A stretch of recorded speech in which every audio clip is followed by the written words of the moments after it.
അങ്ങനെ ആ കാര്യത്തിൽ ഒരു തീരുമാനമായി. കുന്നു കുലുങ്ങിയാലും കുഞ്ഞാലി കുലുങ്ങില്ല എന്ന കാര്യത്തിൽ. നഗരസഭയാണെങ്കിലും നിയമസഭയാണെങ്കിലും ലോകസഭയാണെങ്കിലും മത്സരിക്കുക എന്നത് മൂപ്പർക്കൊരു ഹരമാണ്.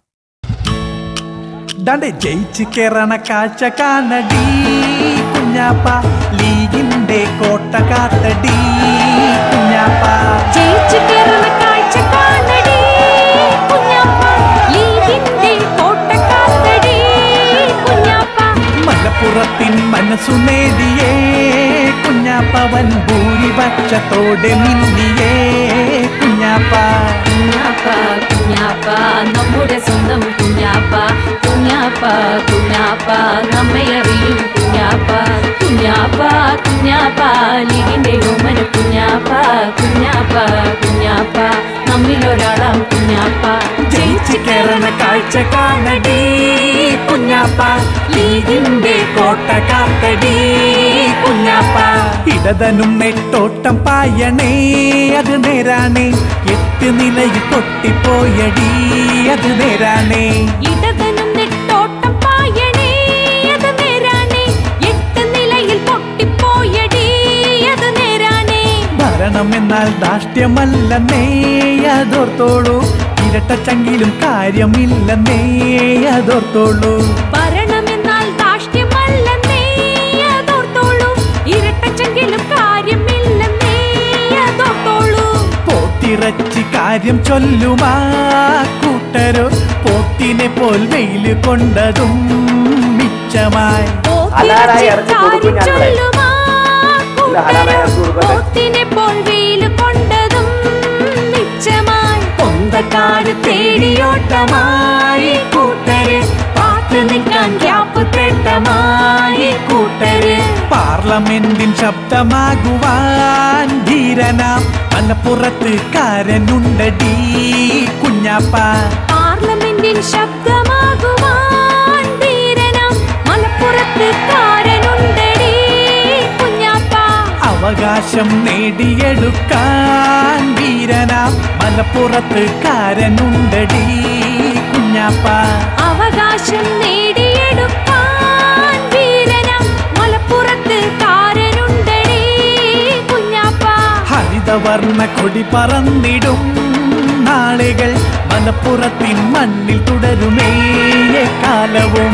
ഹരിതവർണ്ണ കൊടി പറന്നിടും നാളുകൾ മലപ്പുറത്തിൻ മണ്ണിൽ തുടരുമേ കാലവും.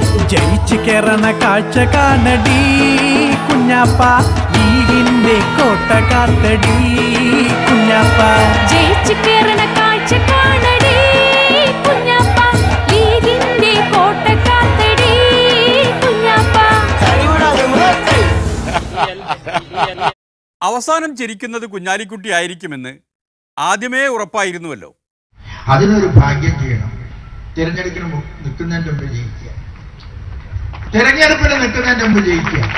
നമ്മളൊക്കെ ശീർഷാസനം ചെയ്തിട്ട് ഉരുണ്ടിട്ട് ശയനപ്രദക്ഷിണം ചെയ്തിട്ടൊക്കെയാണ് ജയിക്കേണ്ടത്. എന്നാൽ തന്നെ ജയിച്ചു കിട്ടുമെന്ന് നോക്കാം. അതിനൊരു കോൺഫിഡൻസ് വേണം, അതിനൊരു യോഗം വേണം, അതിനൊരു ജാതകഫലം വേണം. അതൊക്കെ ഉണ്ടായിട്ടുള്ള ഒരാളാണ് കുഞ്ഞാലിക്കുട്ടി സാഹിബ്. അപ്പറഞ്ഞതൊക്കെ വേണം, അതിനൊപ്പം വോട്ടുള്ള ഒരു പാർട്ടിയും വേണം. കുഞ്ഞാലിക്കുട്ടി സാഹിബിന് ഇതെല്ലാം ഉണ്ട്. എന്നാൽ ഇതൊന്നുമില്ലെങ്കിലും തിരഞ്ഞെടുപ്പിൽ ജയിച്ചു വരാൻ പറ്റുന്നവരുണ്ട് കേട്ടോ. ഗണിതശാസ്ത്രത്തിൽ നല്ല പിടിപാടും വ്യാഖ്യാന പാടവവും ഉണ്ടായാൽ മതി, ഏത് തിരഞ്ഞെടുപ്പിലും ജയിച്ചു വരാം. മലപ്പുറം ദേശത്തിൻ വിജയത്തിൻ തേരേറി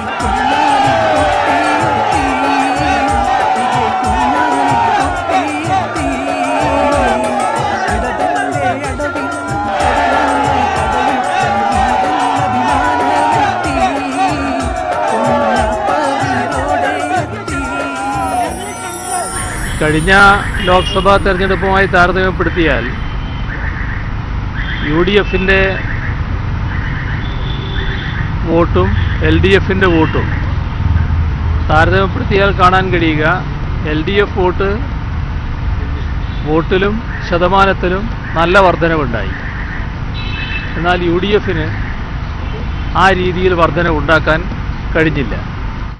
എന്നിട്ടും മുസ്ലിം ലീഗ് ജയിച്ചത് പാണക്കാട്ടെ തങ്ങന്മാരുടെ അത്ഭുത പ്രവർത്തനം കൊണ്ടാണ്, രാഷ്ട്രീയ പ്രവർത്തനം കൊണ്ടല്ല. അതേസമയം BJPയുടെ വോട്ടിംഗ് ശതമാനം പുറകോട്ട് പോവുകയും ചെയ്തു. അപ്പോൾ തെരഞ്ഞെടുപ്പ് രംഗത്ത് കടുത്ത മത്സരം തന്നെയാണ് ഉയർന്നു വന്നത്. നല്ല മത്സരം നടത്താൻ കഴിഞ്ഞു. നേരത്തെ ചില വിവാദങ്ങൾ അതുമായി ബന്ധപ്പെട്ട് ഉയർന്നു വന്നിരുന്നു. ആ കടുത്ത മത്സരത്തിൻ്റെ ഭാഗമായിട്ട് തന്നെയാണ് UDFന് ഉദ്ദേശിച്ച രീതിയിലുള്ള വിജയം നേടാൻ കഴിയാതിരുന്നത്. ഉദ്ദേശിച്ച രീതിയിലുള്ള വിജയം അങ്ങനെ നോക്കുകയാണെങ്കിൽ രണ്ട് മുന്നണിയുടെയും ഉദ്ദേശം ഒന്നു തന്നെയായിരുന്നുവല്ലോ. കൂടുതൽ വോട്ട് പിടിക്കുക, സ്വന്തം സ്ഥാനാർത്ഥിയെ ജയിപ്പിച്ചെടുക്കുക. അതുപോട്ടെ, ഈ തിരഞ്ഞെടുപ്പിൽ ഇപ്പോഴുണ്ടായ വിധി LDF സർക്കാരിനെതിരല്ലേ? ഇതൊരു തരത്തിലും സംസ്ഥാന സർക്കാരിനെതിരെയുള്ള വിധിയെഴുത്തല്ല. കാരണം അവിടെ രണ്ട് കൂട്ടർ ശബ്ദിക്കാതിരുന്നിരുന്നു. ഒന്ന് SDPI, മറ്റൊന്ന് വെൽഫെയർ പാർട്ടി. അവരെല്ലാം കൂടി ചേർന്നിട്ടും UDFന് LDFൻ്റെ അത്ര നേട്ടമുണ്ടാക്കാൻ കഴിയാതിരുന്നത് അവർ പുറകോട്ട് പോയി എന്നുള്ളത് തന്നെയാണ് കാണിക്കുന്നത്. അത് ശരി, ലീഗിൻ്റെ ജയം ഒരു മഹാസഖ്യത്തിൻ്റെ ജയമാണല്ലേ? എന്നിട്ടാണോ ഈ ലീഗുകാരും കോൺഗ്രസുകാരും മാത്രം തുള്ളുന്നത്? ഒരൊറ്റ സംഘടനയും UDFന് പുറത്ത് ഒരൊറ്റ സംഘടനയും ആ അർത്ഥത്തിൽ പറഞ്ഞാൽ ഞങ്ങൾക്ക് പിന്തുണ പ്രഖ്യാപിച്ചിട്ടില്ല. അവരൊക്കെ ഒന്നുകിൽ ന്യൂട്രലായി അല്ലെങ്കിൽ മനസാക്ഷി പറഞ്ഞു. ഇതൊക്കെയാണ്. ഞങ്ങൾക്കാരും മത, സാമൂഹിക, സാംസ്കാരിക അങ്ങനെയുള്ള സംഘടനകൾ പിന്തുണ പ്രഖ്യാപിച്ചിട്ടില്ല. പിന്തുണ പ്രഖ്യാപിക്കാതെ പിന്തുണ കൊടുത്തോ എന്നൊന്നും ചോദിച്ച് തർക്കിക്കാൻ ഏതായാലും പൊളിമിക്സ് നിൽക്കുന്നില്ല. തർക്കശാസ്ത്രം പഠിച്ചവർക്ക് അതിനും കോപ്പുണ്ട്.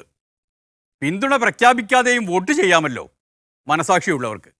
ആരൊക്കെ വോട്ട് ചെയ്തു എന്ന് വെച്ചാൽ അവരുടേതായ കാരണത്താൽ അവർ വോട്ട് ചെയ്യുകയോ ചെയ്യാതിരിക്കുകയോ ചെയ്തിരിക്കാം. ന്യൂട്രൽ മനസാക്ഷികൾ.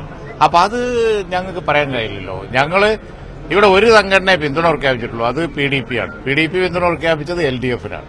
വേറെ ആരും പിന്തുണ പ്രഖ്യാപിച്ചിട്ടില്ല. ഞങ്ങൾക്ക് പിന്തുണ പ്രഖ്യാപിച്ചാലല്ലേ അവർ പോലും ഇതിന് മറുപടി പറയേണ്ടതുള്ളൂ. ഞങ്ങളും പറയേണ്ടതില്ല, അവരും പറയേണ്ടില്ല. അവർ സ്റ്റാൻഡ് ക്ലിയർ ആണല്ലോ. പിന്നെ എന്തിനാ അത് പറഞ്ഞുകൊണ്ടിരിക്കുന്നത്? അത് BJP പറയുന്ന വർത്തമാനമാണ്. അത് ആ വർത്തമാനം LDF ഒഴിവാക്കുന്നതാണ് നല്ലത്. തെരഞ്ഞെടുപ്പ് സർക്കാരിന്റെ വിലയിരുത്തലാകുമെന്ന് ആദ്യമേ തന്നെ കയറ്റടിച്ച ആശാനല്ലേ? ബാക്കി പറയ്. PDP പിന്തുണ തന്നതല്ലേ? PDP അവിടെ അത്ര വലിയൊരു ഘടകമല്ല. PDPയുടെ പിന്തുണ എന്നുള്ളത് സംബന്ധിച്ച് അവിടെ അത്രത്തോളം സ്വാധീനമുള്ളൊരു കക്ഷിയായിരുന്നില്ല PDP കഴിഞ്ഞ ലോക്സഭാ തിരഞ്ഞെടുപ്പിലും അതേ നിലപാട് തന്നെ സ്വീകരിച്ചിട്ടുള്ളൊരു കക്ഷിയാണ്. അതൊരു പുതിയ കാര്യമല്ല. പുതിയ കാര്യങ്ങൾ പഠിക്കാം. ഇടവേള ഒന്ന് കഴിഞ്ഞിട്ട്